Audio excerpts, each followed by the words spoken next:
నమస్తే. నేను మీ doctor Simharaju, traditional Ayurveda practitioner. ఈ మధ్య కాలంలో మనకి ఈ చలికాలంలో ఉదయం లేవంగానే గోరువెచ్చని నీళ్ళు తాగే అలవాటు ఉంటుంది చాలామందికి. And at the same time గోరువెచ్చని నీళ్ళు మామూలుగా గ్లాసు, 2 గ్లాసులు కాకుండా అర లీటర్ నుండి లీటర్ వరకు కూడా తాగే అలవాటు చాలామందికి ఉంటుంది. అంటే అంత నీళ్ళు తాగితే కానీ మాకు మోషన్ కాదు అనేది చాలామందికి అనుకుంటుంటారు. బట్ అది మన ప్రాక్టీస్ మన మానసికంగా కూడా అది ఒక రకమైన ఫిక్స్ అయిపోతుంది. ఇంత నీళ్ళు తాగితే గాని మనకు మోషన్ రాదు అని అనుకుంటూ ఉంటారు.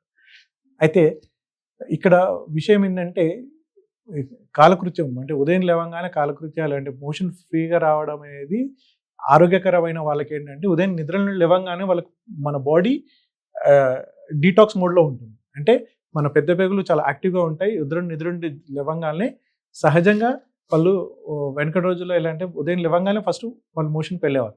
కానీ ఇప్పుడు మనకున్న జీవన విధానంలో ఏమవుతుందంటే ఉదయం లేచాక మంచినీళ్ళు తాగి వెళ్ళేవాళ్ళున్నారు. కానీ అపార్ట్ ఫ్రమ్ దట్ కొద్దిమందికి సిగరెట్ తాగితే కానీ, లేదు అంటే ఎలాంటి గుట్కా కానీ అలాంటివి చప్పరిస్తే కానీ మోషన్ కాదు అనేది ఒక రకమైన అలవాటు చేసుకొని ఉంటారు.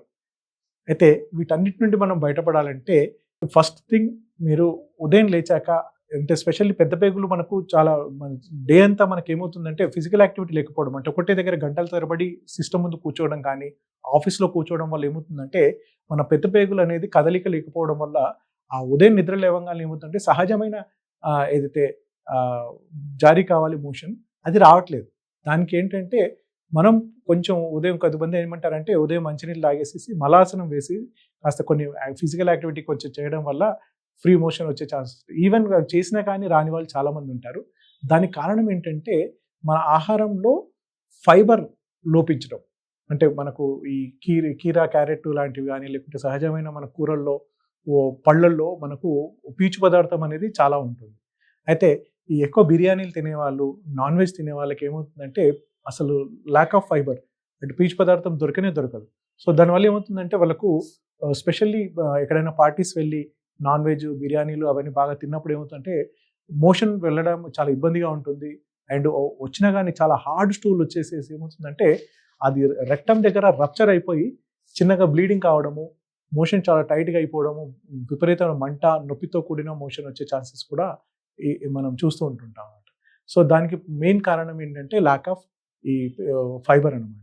సో బ్యాలెన్స్‌గా ఫుడ్ మీరు ఎప్పుడైనా నాన్ వెజ్ అలా తినాలనుకుంటుంటే ముందు కనీసం ఒక 100 గ్రాములు కీరా, క్యారెట్, సలాడు మనకు స్పెషల్లీ ఫంక్షన్స్‌లో వెళ్తే మనం చూస్తుంటాం. మనకు అక్కడ సలాడ్ ఉంటుంది. కానీ మనం సలాడ్ కాకుండా డైరెక్ట్ మనం మెయిన్ కోర్స్‌కి వెళ్ళిపోయి మనం వెంటనే అక్కడున్న పదార్థాలన్నీ తినేస్తుంటాం.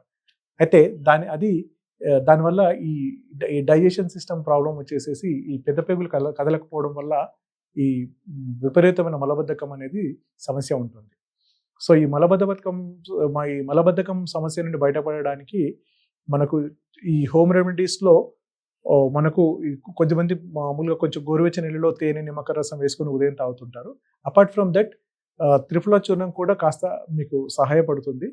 అండ్ ఆయుర్వేదంలో మనకు పంచసకార చూర్ణం అని ఒకటుంటుంది. అది మీరు రాత్రి పడుకునేటప్పుడు కొంచెం గోరువెచ్చని నీళ్ళలో తీసుకొని మనం కలుపుకొని తాగివ్వడం వల్ల ఉదయం సాఫీగా విరోచనమయ్యే ఛాన్సెస్ ఉంటుంది. సో మన పొట్టలో మనకు ఒక మంచి బ్యాక్టీరియా, గుడ్ బ్యాక్టీరియా అని ఉంటుంది. ఆ గుడ్ బ్యాక్టీరియా ఉండడం వల్ల ఏమవుతుందంటే మనకు స్పెషల్లీ మన సిస్టమ్‌ని ఏందంటే గట్ అంటారు జనరల్‌గా. ఆ గట్ హెల్త్ అనేది మన మంచి బ్యాక్టీరియా మీద డిపెండ్ అయ్యి ఉంటుంది. అయితే ఆ మంచి బ్యాక్టీరియాని పెంచుకోవడానికి మన వెనకటి రోజుల్లో మన పెద్దవాళ్ళు ఏం చేసేవారంటే రాత్రి అన్నంలో కొంచెం పాలు పోసేసి, పెరుగు వేసేసి, తోడుపేసేసి అందులో దాన్ని ఉదయాన్నే పరిగడుపున దాన్ని అంటే టిఫిన్ లాగా తీసుకునేవాళ్ళు. సో దానివల్ల ఏమవుతుందంటే మన పొట్టకు కావాల్సిన మంచి బ్యాక్టీరియా అనేది ఎందుకంటే రాత్రి అది అన్నంతో పాటు తోడుకున్న పెరుగులో ఉన్న లాక్టిక్ యాసిడ్ ఆ లాక్టోబాసిల్లస్ బ్యాక్టీరియా అనేది మన పొట్టకు మంచి బలాన్ని ఇచ్చేసి ఎందుకంటే మన పొట్టలో కూడా సహజంగా లాక్టోబాసిల్లస్ బ్యాక్టీరియా ఉంటుంది. అది మనల్ని గట్ బ్యాక్టీరియా పెంచి మన శరీరం అనేది మనం తిన్న ఆహారాన్ని ఒంటికి పట్టేలాగా చేసేసి శరీరాన్ని అబ్జార్ప్షన్ పెంచుతుంది.